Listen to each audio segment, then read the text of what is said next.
Bocoran orang dalam, Emil Audero akan dinaturalisasi PSSI mulai tahun depan, bisa bela timnas Indonesia di Piala Asia. March Klok akhirnya buka suara, ini yang dilakukan March Klok sang kapten kawan-kawannya. Sebelum lanjut ke beritanya, bantu Mimin yuk agar channel ini berkembang.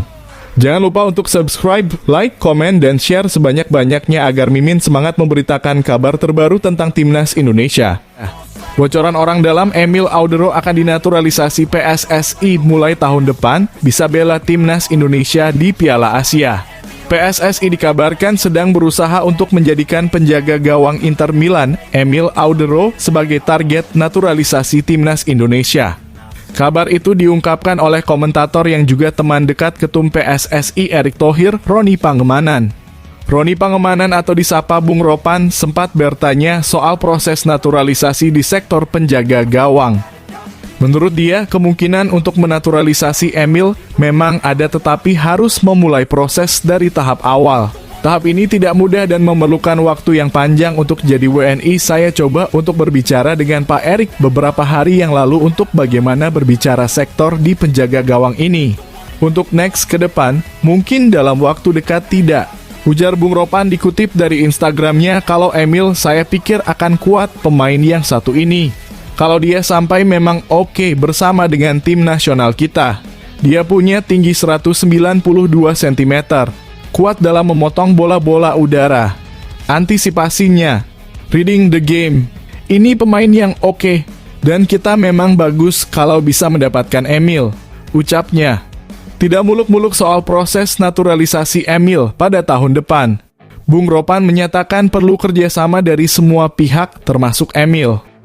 March Klok akhirnya buka suara, ini yang dilakukan March Klok sang kapten kawan-kawannya. Gelandang naturalisasi timnas Indonesia March Klok optimis skuad Garuda masih berpeluang besar lolos ke babak selanjutnya kualifikasi Piala Dunia 2026. Masih ada 4 pertandingan tersisa. March Klok sang kapten berusaha berpikir positif agar para pemain agar selalu semangat berlatih. Pada 2 laga awal kualifikasi Piala Dunia 2026, Indonesia menelan kekalahan 1-5 dari Irak dan bermain imbang 1-1 kontra Filipina.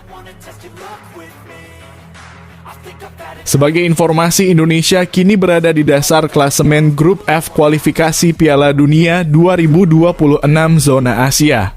Tim asuhan Sintayong baru koleksi 1 poin sama dengan Filipina, tapi kalah dalam hitungan selisih gol.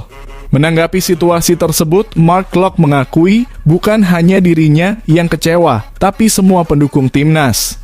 Sebab banyak yang berharap skuad Garuda setidaknya mengamankan 3 poin dari 2 laga grup F kualifikasi Piala Dunia 2026. Walaupun seperti itu, para fans timnas Indonesia masih mendukung karena masih ada kesempatan buat bangkit untuk pertandingan selanjutnya. Masih ada 3 pertandingan kandang dan 1 laga away lawan Vietnam yang harus dimanfaatkan semaksimal mungkin. Semua tidak senang dengan hasilnya pasti karena kita punya target menang, tapi itu jadi pengalaman karena tidak bisa selalu menang, selalu main bagus, ucap Klok. Pada klasemen akhir, hanya 2 tim teratas yang otomatis lolos ke babak selanjutnya di kualifikasi Piala Dunia 2026. Jadi, Indonesia wajib mengamankan posisi minimal runner-up grup F, supaya bisa juga peluang ke Piala Dunia 2026. Bagaimana pendapat kalian tentang berita ini? Silakan tulis di kolom komentar di bawah ini.